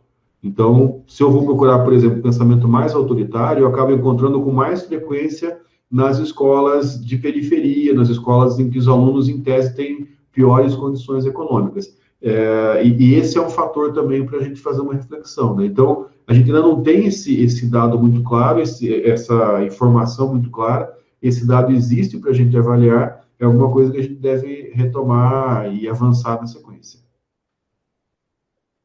Agora a Nayara, e depois, Serri, o Jefferson digitou uma pergunta, acho que a Nayara aí já dá para responder. Tá ótimo. Bom dia, professor. Parabéns pela pesquisa. Eu achei muito interessante. E eu gostei também da sua resposta em relação à questão do método quantitativo e a área de história. Mas eu queria entender melhor como o professor fez, montou esse cálculo amostral e como foram aplicados os surveys. Eu acho que não ficou muito claro isso. Eu acho que em algum momento o professor disse que a amostra ela não é representativa, mas realmente pelos números dá para ver que é uma amostra significante. E eu acho que em um momento futuro seria até possível fazer uma amostra que fosse significativa, fosse representativa de todo o país, porque eu acho que não seria tão mais do que a amostra que o professor pesquisou, mas eu não tenho dado da quantidade de alunos, né? Aí eu queria que o professor falasse um pouquinho sobre isso. E a segunda questão era em relação aos resultados. Tanto no gráfico de dispersão quanto na tabela de frequência, o professor demonstra que a maior parte dos alunos, eles se concentram na área da esquerda libertária. Eu gostaria de saber o que o professor entende com esse resultado, porque apesar de eu não conhecer o tema de pesquisa, eu tentei relacionar com um pouco o meu tema de pesquisa, que é tolerância política, e eu fiquei pensando se esses resultados que o professor encontrou, eles podem representar um cenário positivo em relação aos jovens, porque esses jovens serão os futuros adultos, e será que a gente vai ter uma população aí um pouco menos conservadora, né, em relação aos direitos, né? Era mais isso. Bom, em relação à amostra, no que nós pudemos fazer foi fazer uma grande convocatória junto às pessoas que nós conhecíamos e em alguns grupos de discussão e grupo de WhatsApp, etc., em que se concentravam professores e professoras e mestrandos, doutorandos que lidavam com o nosso campo, né, de ensino de história. E a gente falou, olha, a gente já vem fazendo uma pesquisa, que naquele momento era chamada de Jovens e História, no Mercosul, e as pessoas conheciam um pouco desse resultado e nós convidamos para que participassem, né? Então, quem atendeu esse chamado foi compor o grupo de pesquisadores. Então, tem gente que era das pesquisas anteriores que permaneceu, gente que era das pesquisas anteriores que não, por algum motivo, não pôde permanecer, gente nova que foi chegando, contatos que a gente tinha, né, pessoas que a gente conhecia, professores que a gente conhecia, e aí se montou essa equipe. Só que essa equipe ela não tem um critério assim, olha, eu só vou aceitar 2 pessoas de Santa Catarina e quero 4 pessoas de São Paulo. Assim, quem vem é bem-vindo, né? E aí a amostra reflete o quanto de pessoas que nós conseguimos integrar na equipe. A distribuição nacional e as distribuições internacionais da amostra, elas se referem a quantas pessoas a gente conseguiu ter contato e conseguiu engajar no projeto de pesquisa. Então, por exemplo, no Chile, nós tínhamos contato com um professor, e a gente pediu para que esse professor abrisse, né, o convite para pessoas que ele conhece no Chile que poderiam participar do projeto. E aí, no final das contas, esse professor, que é de Santiago, não conseguiu fazer a coleta, por questões, né, de trabalho, questões pessoais dele.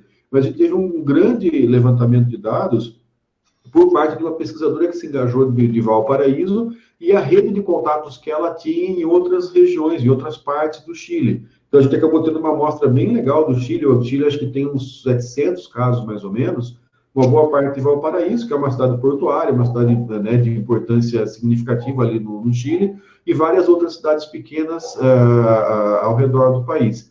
Então, a coisa ela vai muito nessa direção, vai muito nessa lógica. E aí, passa também um pouco pelo envolvimento, né, pela quantidade de pessoas, que nem, por exemplo, nós tivemos muitos resultados no Paraná e muitos resultados na Bahia. Isso se deve ao fato de que as redes acabaram sendo mais consolidadas, mais fortes, com mais gente nesses 2 estados. Por isso que, assim, a gente não conseguiu fazer uma amostra que conseguisse colocar proporcional as pessoas de São Paulo e Rio de Janeiro, e a quantidade de pessoas, sei lá, no Amazonas, etc. De São Paulo e Rio de Janeiro, a gente teve poucas pessoas que fizeram uma pequena coleta. E já no Paraná e na Bahia, a gente teve mais pessoas que fizeram coletas maiores. Então, assim, vem muito disso, né? Vem muito da disponibilidade que as pessoas têm. A amostra que a gente consegue montar vem da disponibilidade e do nível de engajamento que as pessoas têm. Porque é uma pesquisa que a gente efetivamente fez sem dinheiro, quer dizer, a gente não pagou diária para as pessoas irem nas cidades, a gente utilizou o Google Docs, né, para coletar questionário, então acaba sendo uma situação que está muito dependente do quanto que as pessoas conseguem investir. A liberação de recursos para o CNPq, ela chegou, assim, na sua totalidade, no final do ano, quando a coleta já tinha sido feita, né? Então, a gente vai utilizar para fazer evento, para produzir livro, para traduzir, para publicar no exterior, etc., mas não necessariamente no processo de coleta, né? Então, essa vamos dizer assim, ao mesmo tempo a parte legal da pesquisa e um pouco da limitação, porque a gente não consegue dar uma proporção de casos de acordo com a distribuição estatística hoje dos jovens estudantes de 15 ou 16 anos. Sobre o resultado, né, acho que até tem outras perguntas que vão no mesmo sentido, acho que a do Jefferson, por exemplo, também vai nessa mesma perspectiva. Então, assim, o que a gente pode interpretar desse resultado? Olha, se a gente olha a bússola política, ou as perguntas da bússola política, a gente não está perguntando assim, você gosta de Bolsonaro? Né? Você é a favor ou contra o Lula? Você gosta de feminista ou você é contra o feminismo? Quer dizer, esse tipo de questão, ou você é a favor do aborto ou contra o aborto? Inclusive, essa questão a gente acabou tirando, né? Aborto, drogas, etc., a gente acabou tirando, porque os jovens não respondiam nessas aí. Teve muita falta de respostas, acabava atrapalhando o gráfico. Então, a gente não está perguntando coisas de identificação, que seriam aspectos afetivos. Você gosta do Lula ou você odeia o Lula? Você gosta do Bolsonaro ou você odeia o Bolsonaro? Né? Você gosta do Ciro ou você deixa de gostar? Você gosta de feminista, né? ou não gosta de feminista? Você gosta de reforma agrária ou você não gosta de reforma agrária? Percebe? A impressão que a gente tem hoje é que o aspecto da identidade política no país não está estabelecido no campo do cognitivo e do político, mas no campo do afetivo, no campo principalmente dessas discussões que são discussões de aparência, né? Afinal de contas, a discussão sobre aborto, ela não consegue ir muito mais longe do que, em termos de política efetiva, de quais são as políticas para a saúde pública nesse campo da fertilidade, da prevenção da gravidez ou do apoio à maternidade. Quer dizer, essas seriam as questões específicas, né? Seriam os argumentos específicos. Na verdade, o que a gente acaba vendo é uma discussão bastante moralista e afetiva. E quando eu pergunto para alguém qual o seu posicionamento a partir desses aspectos, a pessoa vai se posicionar a partir de quem que ela gosta mais e de quem que ela gosta menos. E quando eu pergunto para ela, mas você acha que tirar de cada um segundo a sua capacidade e dar a cada um segundo as suas necessidades é fundamentalmente uma boa ideia? Aí a pessoa vai responder de acordo com o que ela pensa sobre aquilo e não se ela gosta ou não gosta do Lula, ou do Bolsonaro, ou do Ciro, ou da Marina. Ela vai responder o que ela acha. E muitas vezes alguém que, vamos dizer assim, é a favor do Bolsonaro, é antipetista, etc., vai dizer que sim, né? Tirar de cada um segundo suas possibilidades, dar a cada um segundo suas necessidades, é uma boa ideia. Ou seja, se eu não boto cor, se eu não boto partido, se eu não boto, né, essas outras informações, esses outros dados que são dados de identificação num aspecto mais estético e mais afetivo, a tendência das pessoas é responder de uma forma mais socialista e mais democrática. Então, acho que aí está colocada a grande contradição, né? A campanha do Bolsonaro e o governo do Bolsonaro estão conseguindo se manter a partir de uma lógica muito mais identitária e estética do que de questões políticas, porque até para a gente considerar, né, a eleição do Bolsonaro, por exemplo, foi feita sem que ele participasse de nenhum debate, né? Ele só disse ideias gerais e fez algumas articulações dessas ideias com valores. Então, a gente tem uma política que está muito mais voltada para o aspecto estético, afetivo e axiológico, e muito menos voltada para questões políticas específicas do dia a dia, cotidianas, o que deve ser feito e o que não deve ser feito. Ou seja, o que aconteceu é que, politicamente, nos últimos anos, a gente passou a ter discussões que pouco têm a ver com que política pública a gente quer implantar ou a gente quer deixar de implantar. E a gente acabou fazendo, né, quem ganhou, quem manda a política hoje, conseguiu conduzir a política para essa dimensão, para essa lógica, que é muito mais de time de futebol do que qualquer outra coisa. Isso já vem sendo apontado por algumas pessoas. Então, acho que com isso, né, a gente responde tanto a pergunta anterior, acho, quanto a pergunta do Jefferson. Mas aí, não sei se o Jefferson quiser complementar alguma coisa, você, Jefferson, respondeu a questão. Complementou ali depois. Aí, Jefferson, se ficou alguma coisa ainda a responder, você digita de novo aí que a gente retoma. Aí na sequência está o Rangel, que me parece que vai fazer sem digitar, vai fazer no microfone, e depois tem o Richardson, que já digitou ali um comentário também. Joia. Então vamos lá, passar para o Rangel. Pode dizer. Oi, bom dia. Todo mundo me ouvindo? Conseguem me ouvir? Tá bom. Me vê também? Estou com um problema canino, o cachorrado está latindo, eu não estou conseguindo te escutar. Por favor, entendi. Tá bom. E agora? Tá me ouvindo bem? Tá? Então tá bom. Primeiro, parabéns, professor, pela pesquisa, bem legal, achei bem oportuno, na verdade, para o momento, né, que a gente está vivendo aí da nossa democracia, assim, e assim, acho que mapear ou talvez tentar compreender como está a cabeça dessa geração, né, da nova geração que vem, então acho que bem oportuno, assim, bem legal. E a minha questão, talvez na apresentação o professor tenha falado, minha conexão está meio ruim aqui, talvez tenha passado, mas eu fiquei muito curioso em querer saber se em algum momento do survey ou algum momento da pesquisa o professor, né, buscou alguma correlação desses jovens com as redes sociais. Minha pesquisa está mais centrada nas redes sociais e a gente bem sabe que eles recebem muita informação, eles têm acesso, e se em algum momento da pesquisa teve alguma correlação assim, deles tomarem decisões ali de pergunta, se tem alguma relação com esse acesso às redes sociais, por onde eles se informam, por onde eles interagem também, né, compartilham e se expressam muitas vezes, né? Então, eu só fiquei curioso em saber se em algum momento da pesquisa o professor buscou, né, teve alguma pergunta que teve alguma relação, ou se na hora que estava talvez mapeando o perfil ali dos entrevistados, perguntava se tinha acesso à rede social, qual rede social, enfim, mas nesse sentido assim, né? Essa foi uma das principais mudanças, né? Porque nós construímos esse questionário com base no questionário anterior. Que era o projeto Jovens da História e que agora é o projeto Residente. E o projeto Jovens da História a gente construiu a partir de um projeto europeu que se chama exatamente Youth and History. E esse projeto, Youth and History, ele é dos anos 90. Então, o nosso projeto, o Jovens da História, quando a gente construiu o instrumento, ele acabou exatamente tendo como principal defeito o fato de que ele não perguntava sobre o aspecto tecnológico da relação desse estudante com a escola e com a cultura histórica.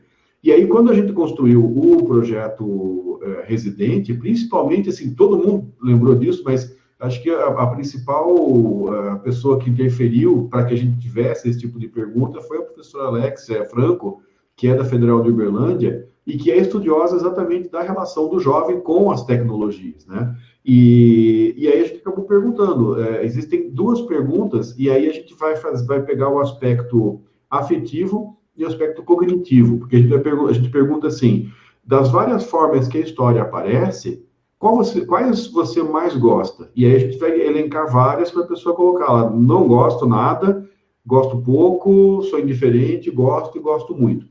E dessas várias a gente tem lá meme, rede social, youtuber e assim por diante. Então a primeira pergunta dessas formas que a história aparece, qual que é a tua relação afetiva, né? Quais você mais gosta?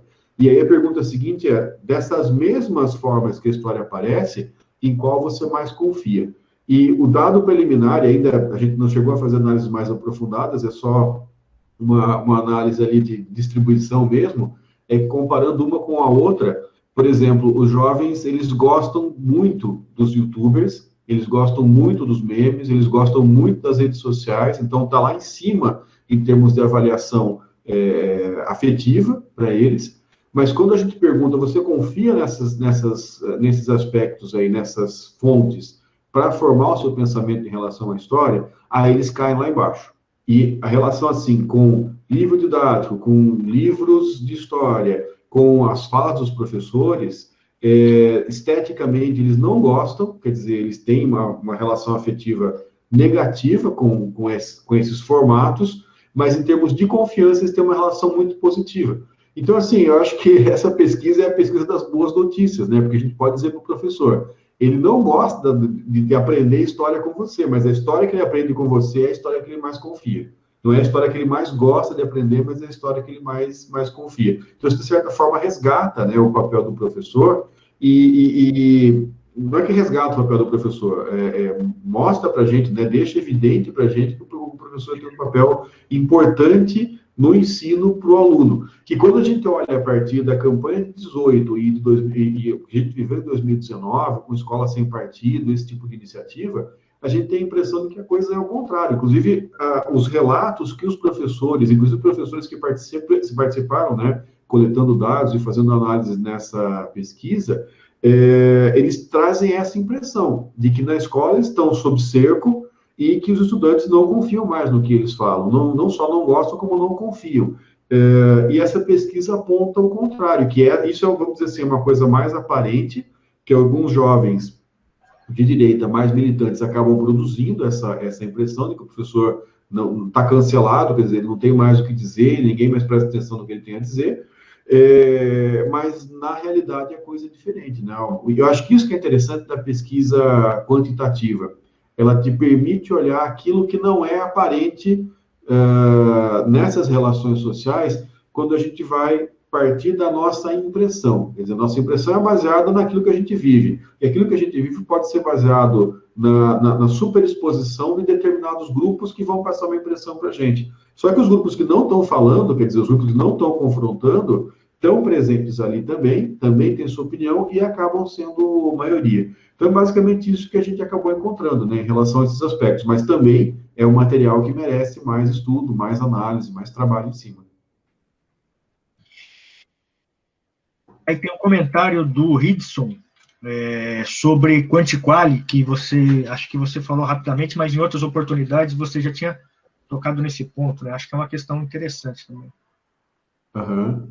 Eu penso assim que necessariamente o que a gente deveria fazer depois de encontrar um resultado que o Quant nos ilumina, quer dizer, que a gente não tinha essa noção, a partir de um olhar, né, mais qualitativo, às vezes mais da impressão que a gente tem, o passo seguinte seria fazer um grupo focal, uma entrevista, alguma coisa, como, por exemplo, o trabalho, né, é o trabalho do Felipe, né, que está estudando, meu estudante de mestrado, que ele chegou a essa conclusão. Os estudantes dão super importância para museu para aprender história, só que na cidade deles não tem museu, e eu estou na escola pública e o pessoal tem pouco acesso a museu. Então é o caso de sentar com esses estudantes e falar, você já foi em museu, você acessa museu virtualmente, né, para fazer, aí sim, essa parte qualitativa para ajudar a qualificar melhor o resultado que a gente encontrou no quantitativo.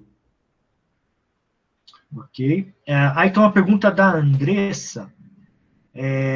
A questão é se os posicionamentos ideológicos dos estudantes diferem quando comparados por tipo de escola.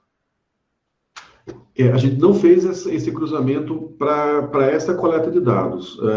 Quando a gente fez alguma coisa parecida com a coleta anterior, que foi feita entre 2012 e 2013, portanto, antes das jornadas de junho, né, antes de todo esse processo que a gente teve de inflexão aí para uma cultura política mais à direita no Brasil, o que a gente encontrou foi que a pergunta era sobre ditadura, inclusive essa pergunta continua, né? A gente pergunta assim, o que a gente pode associar à ditadura militar, ou na verdade chama de governos militares no nosso país. E é legal porque dá para comparar com os outros países. E no Brasil, a gente colocava 3 afirmações que eram favoráveis à ditadura, 3 afirmações contrárias. Agora a gente colocou mais uma sobre a questão da corrupção, que não existia antes, né? Porque o grande discurso na época da ditadura não tinha corrupção.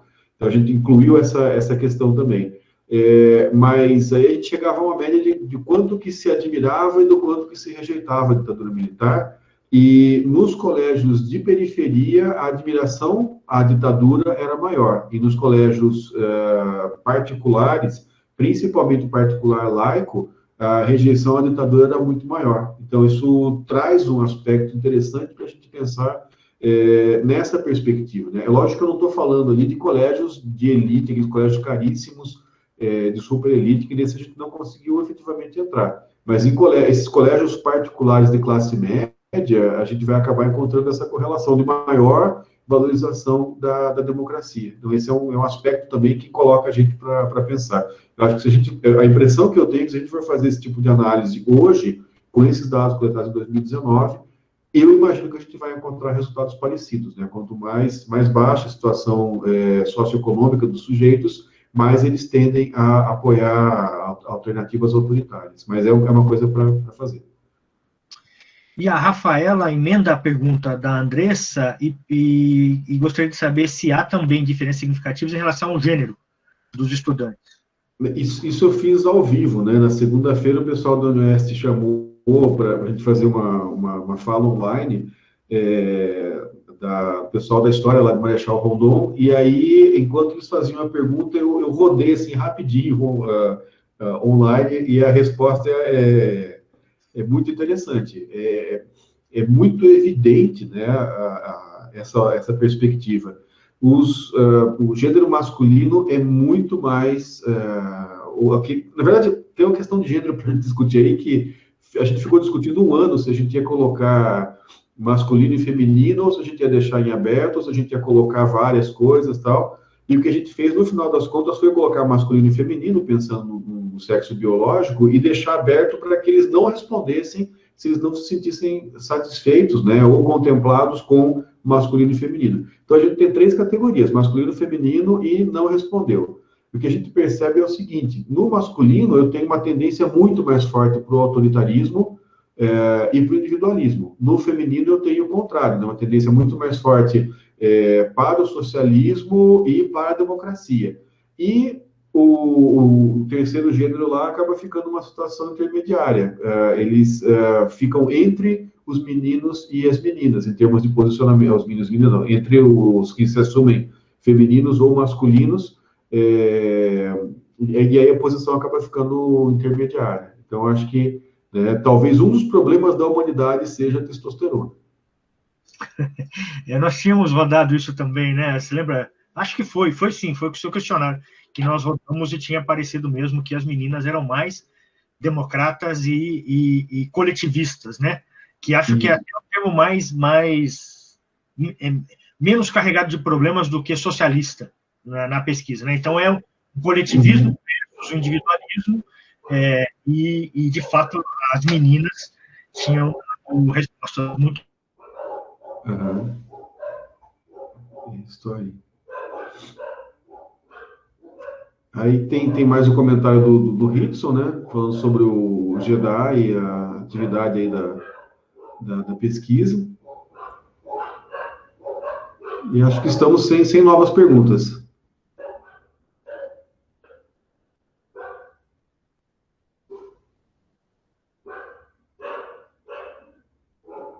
Acho que é isso. Emerson, você está aí?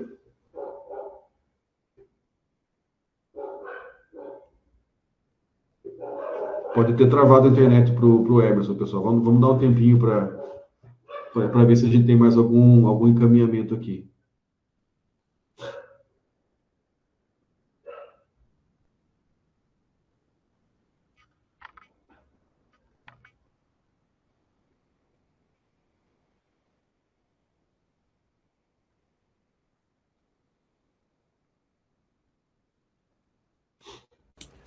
Professor. Opa. Nossa. Pode falar, desculpa. Professor, parabéns pela pesquisa. Obrigado. Eu ia também fazer pergunta que o Rangel já adiantou, sobre a questão do afeto, a questão estética e axiológica, ou da identidade, né? A necessidade de a continuação da pesquisa nesse sentido. O Rangel, até no último ponto, trouxe para nós a Lisa que trabalha. Como o senhor já respondeu, eu gostaria só que pudesse comentar um pouquinho mais sobre a opção da metodologia. É um método, a pergunta é essa, é um método e um questionário, a bússola política? Utilizar? O som está retroalimentando, eu não consegui escutar a última parte. Tá. Eu gostaria que o senhor pudesse falar um pouco sobre a metodologia utilizada, a bússola política, se ela tem um questionário ou uma metodologia. Então, aí a gente fez o seguinte, na bússola política, nós fomos atrás, né, vocês podem até fazer o teste lá na internet, politicalcompass.org. Eles têm, eu acho que são basicamente essas perguntas que eles fazem, mas eles têm mais 50% de perguntas. Eles têm muito mais perguntas do que a gente. Portanto, a princípio, eles dão um resultado mais detalhado, mais específico do que esse que a gente consegue. A gente não poderia fazer tanto porque nós estamos fazendo só essa pesquisa, só essa pergunta, né? E aí a gente acaba estabelecendo o seguinte, a gente divide as afirmativas por categoria, quer dizer, se ela é do eixo X ou se ela é do eixo Y, aí para cada resposta que o estudante dá, a gente vai atribuir um valor, e esse valor vai ser positivo ou negativo, então se ele for acumular muito valor negativo, ele vai lá para a esquerda, no caso do eixo X, né, ou vai lá para a democracia, no caso do eixo Y, e o inverso para respostas mais positivas. Então, o que a gente vai fazer, na verdade, é uma média de todas as respostas para o eixo X, uma média de todas as respostas para o eixo Y, e cada sujeito vai ter, portanto, um ponto XY, né? Vai ter um ponto no eixo cartesiano, e aí a gente vai fazer a distribuição, a contagem de pessoas por cada posição que elas acabaram tendo ali. Então, novamente, né? Não é uma pergunta para o sujeito se ele se localizaria em qual quadrante. São perguntas a partir das quais nós utilizamos as respostas para nós mesmos colocar, a partir desse cálculo de médias, né, de positivo e negativo, colocar esse sujeito num dos 4 quadrantes. Seria isso. O CR, caiu minha conexão aqui, então eu perdi uma parte, e curiosamente o chat voltou para mim só a partir de agora, então não tenho que aparecer antes. Para mim aparece aqui a Nayane, a primeira que gostaria de fazer uma pergunta. Se tiver alguém antes da Nayane, eu não estou vendo mais. Então, gostaria que ou a Nayane faz agora e o CR complementa, se vocês preferirem. Certo. Só tem ali tem um comentário da Fernanda, que parabeniza pelo trabalho, né, que achou interessante ilustrar a identidade social como ela entre cultura histórica e cultura política. E a pesquisa evidencia a relevância da história para a cultura política. Eu acho que é isso. Então, Nayane, com a palavra. Olá, professor. Queria deixar que gostei muito da sua apresentação e sobre o assunto, porque eu tenho também uma ligação afetiva com história, então gostei bastante. A minha pergunta é relacionada ao projeto, que é interligado à sua pesquisa. Eu queria saber se ela tem uma finalidade prática, digamos assim, os resultados que essa rede encontrar, ela vai ser colocada em prática no ensino de história, ou vocês vão tentar trazer uma nova perspectiva, ou uma mudança de geração, não sei, ela tem uma finalidade prática? Sim, a gente pensa que o projeto, mas assim, não são consequências que nós vamos aplicar, são possibilidades que a gente produz e distribui, né? A gente imagina que essa pesquisa, ela tem condição de subsidiar a formulação de políticas públicas, portanto, ela é direcionada, né? A gente acaba distribuindo esses resultados para gestores públicos, principalmente no que se refere à elaboração de currículos, para a história, e principalmente no que se refere a políticas para a formação de professores de história. São essas duas interferências em políticas públicas é que a gente mais tem interesse. Lógico, também tem o interesse científico nisso, né, que para além de qualquer aplicação prática, mas no campo da universidade, para a formação dos professores, a gente pensa, ou a gente avalia que esses dados podem ser úteis no momento do formador de professores, né, do formador de pesquisadores, aplicar os seus dados. Então, por exemplo, os dados sobre ditadura militar eles são importantes quando o professor de História do Brasil vai falar, olha, como é que anda a aprendizagem desse assunto que eu vou conversar com vocês e por que será? Então, e aí, mesma coisa com o professor de História Medieval, etc. Então, a gente espera também uma contribuição no campo da licenciatura e do bacharelado em História. E, por fim, a ideia é que também os professores que estão na sala de aula possam aproveitar esses resultados para pensar os seus planejamentos e o próprio desenvolvimento das suas aulas. Então, seriam essas três abordagens, né? A política pública, a formação de professores e o interesse acadêmico em si, nesse tipo de pesquisa, e a aplicação em sala de aula por parte dos professores que tenham acesso a esses resultados. A gente tem uma experiência um pouco triste em relação a isso, porque na ocasião dos Jovens em História, nós pudemos produzir uma série de dados, e, assim, eu fui muito afortunado por ter sido chamado como consultor da equipe, consultor, assim, uma reunião, né, como várias outras pessoas foram chamadas, mas uma reunião para subsidiar a equipe que estava fazendo a Base Nacional Comum Curricular para a área de História. E aí chamaram a gente se reuniu na USP, e aí eu levei os dados dos Jovens da História e falei, olha, o que vocês estão fazendo fecha totalmente com as informações que a gente conseguiu no projeto. Daí eu coloquei e falei, olha, isso mesmo, você tem que privilegiar o presente, você tem que, né, valorizar a questão local, enfim, tem uma série de coisas que o projeto acabou descobrindo que a gente levou para essa equipe que tinha sido pelo MEC e falou, olha, vocês estão no caminho certo, é isso mesmo.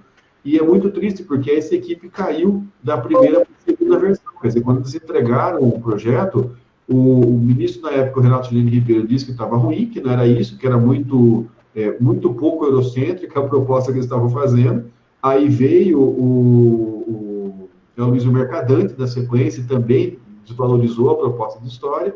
O resultado é que daí a gente teve impeachment, e a segunda versão, esse pessoal tentou elaborar uma segunda versão, mas foi descartado pelo MEC na época do Temer, e aí já foi feita uma segunda versão já adulterada e uma terceira versão que, no final das contas, aponta para uma direção curricular que é de 50 anos atrás, né, 60 anos atrás, da época da ditadura militar. Então, essa é a parte trágica, ou seja, as pessoas perguntam por que tem tanta pesquisa sobre educação e a educação não melhora?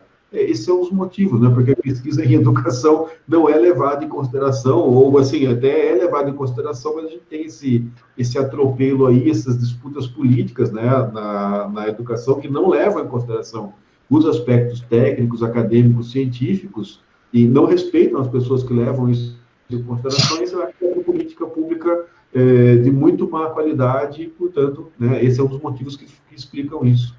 Mas, assim, a intenção é produzir dados que possam ser aproveitados, né, que possam ser usados colaborativamente. Então, a gente tem se esforçado muito para apresentar esses resultados, e dessa vez a gente quer ter um site e, se possível, fazer um livreto, uma cartilha, alguma coisa assim em papel e também em material virtual, para poder chegar para os professores, né? Principalmente para os professores em sala de aula, porque no que se refere a políticas públicas e a formação de professores, você tem muitos aspectos de atividade que acabam fazendo com que a mensagem seja muito dispersada. E, no caso do professor, a gente tem esperança de que isso possa interferir diretamente, né, na qualidade da aula dele.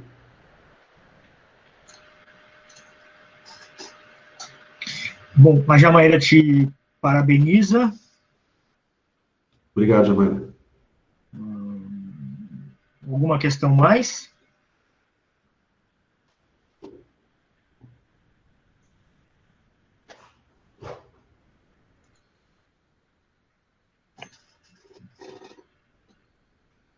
É isso? Acho que é isso aí, né? Uhum.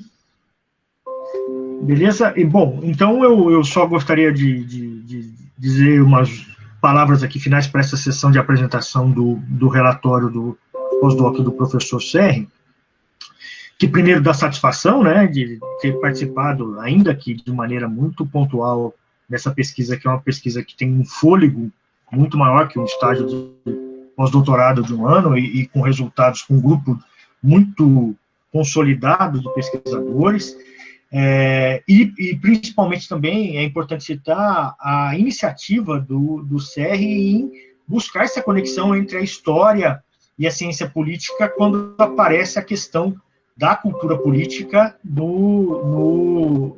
na pesquisa, né? Quer dizer, aí eu acho que tem uma contribuição que vai para além do ensino da história ou da história propriamente dita, e acho que essa é uma grande contribuição. Essa também é uma grande contribuição da pesquisa, talvez não a maior. Os achados empíricos são muito interessantes, né? E quando eu falei da primeira vez, eu disse que eu tinha duas coisas, eu falei uma só porque eu tinha esquecido a segunda. A segunda, e agora eu lembrei, é que a gente tem que pensar que esses resultados são de alguns anos atrás, né? Poucos anos atrás, mas eles são com jovens de 15 e 16 anos que ainda não aparecem nas pesquisas de opinião ou nas manifestações da população adulta brasileira. Por exemplo, esses ainda não aparecem nas manifestações eleitorais. Eles ainda não votam, ou estão começando a votar. Uma parcela muito pequena do eleitorado brasileiro, só 2%, é que tem menos de 18 anos. Então, eu acho que nós estamos falando de um posicionamento sobre a história, de um posicionamento de cultura política, de um posicionamento político que ainda não está aparecendo na nossa sociedade, que vai aparecer na nossa sociedade, e aí vem uma outra contribuição da pesquisa, né, que é poder olhar algumas semelhanças, né, com o comportamento político do adulto brasileiro atual, e algumas diferenças, né, que podemos ter alguma esperança aí no futuro. E para encerrar, gostaria de dizer que foi uma satisfação também acompanhar esse estágio de pós-doutorado do Serri. Espero que a relação profissional aí entre o Departamento de História e o grupo do Serri e o Programa de Ciência Política continue. Serri, deixo a palavra contigo. Bom, principalmente agradecer a todos, né, que vieram assistir esse momento aqui, que é importante para mim, importante para a pesquisa, para o meu grupo de pesquisa. Então, muito obrigado a todos. E agradecer ao Emerson, né, por acolher, ao CEPOP também por acolher e por supervisionar essa pesquisa. Fica aqui meu muito obrigado a todos. Muito bem, pessoal. Então, eu dou por encerrada essa sessão de apresentação do relatório da pesquisa de pós-doutorado do professor Luiz Fernando Serri, que é a melhor parte. Agora, a partir daqui, a questão burocrática, daí ficamos só eu e o Serri para tratar da coisa mais chata, né? E agradeço a participação e a presença de todos vocês aqui, que praticamente enchemos uma sala de aula aqui durante a apresentação. Obrigado.